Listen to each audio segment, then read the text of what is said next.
इमिग्रेसनले अहिले ह्यान्डक्यास काम गरेको कुराहरू पनि फटाफट थाहा पाइरहेको अवस्था छ।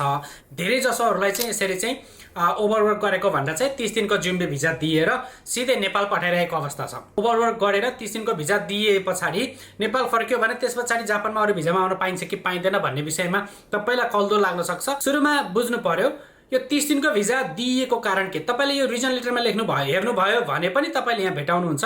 यसको रिजन भनेको चाहिँ तपाईले चाहिँ तोकिएको भन्दा बढी काम गर्नुभयो। यसको मतलब चाहिँ तपाईले चाहिँ 28 घण्टा तोकिएको थियो त्यो भन्दा बढी काम गर्नुभयो भन्ने रिजन यहाँ देखाइएको छ। रिभ्यू शोमा यो रिजन लेटरमा के लेखेको छैन भन्दाखेरि चाहिँ थाइक्यो क्योसे र जाइरिस्काको तरिकेसी यो दुईवटा वर्डहरु याद गरिराख्नुस्। सधैँ काम लाग्छ तपाईहरुलाई।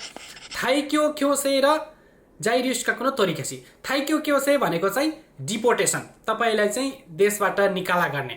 डिपोर्टेसन भनेको चाहिँ तपाईलाई चाहिँ सरकारले नै तपाई कुनै ठुलै इहान गर्नुभयो के गर्नुभयो भने तपाईलाई चाहिँ देशबाटै निकाल्ने कुरालाई चाहिँ डिपोर्टेसन भन्छ है। क्योसे थाइक्यो क्योसे भन्छ।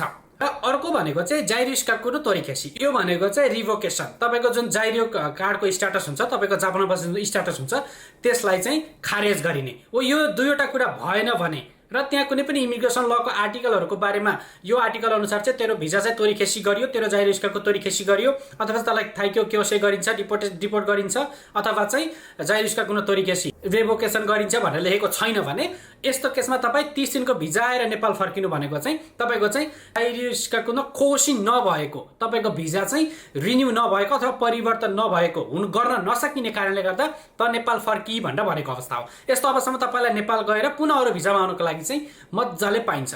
तर ख्याल गर्नुस् जाइरिस्काको तरिकेसी र थाइक्यो क्योसे भएको कुराहरू छ। डिपोर्टेसन र रिभोकेसन दुईवटा भएको छैन भने तपाई नर्मली जापानमा नेपाल गइसके पछाडि नयाँ भिजा एप्लाई गरेर फेरि आउन चाहिँ तपाई पाउनुहुन्छ। तर आउने बेलामा चाहिँ तपाईहरुले चान्तो म स्टुडेन्टमा हुँदाखेरि चाहिँ यो रिजल्टले गर्दा यति ओभरवर्क गर्न पुगेको थिएँ, त्यो कुरालाई चाहिँ म अहिले हान्से भइसकेको छ, मैले गलत गरेँ त्यो कुरा भनेर चाहिँ तपाईले अलिकति आफू हान्से गरेको खालको कुराहरू लेखेर यस पछाडि जापानमा आएर चाहिँ कुनै पनि खालको इखान नगरिकिन माझीमै नि मैले चाहिँ जाइरिस्काको भित्रै रहेर म आफ्नो जुन भिजा स्ट्याटस हो त्यो भित्रै रहेर चाहिँ खाँचो गर्नेछु भन्ने खालको कुनै एउटा रिजन लेटर र हान्से बुनहरु सँगै लेखेर चाहिँ सिओई एप्लाई गर्नु भयो भने तपाई पुनः गिजिङकोमा भए पनि एसएसएलमा भए पनि डिपेन्डेन्टमा भए पनि तपाई जापानमा आउन भने पाउनुहुन्छ।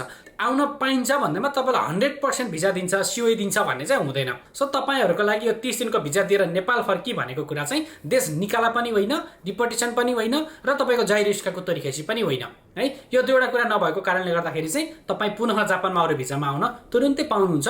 तर त्यो भिजामा आउन तपाई एबल मान्छे बन्नु पर्यो र आउने बेलामा सिओई एप्लाई गर्दाखेरि चाहिँ चान्तो जे हो त्यही रिजन चाहिँ एकदमै क्लियरली लेख्नु होला।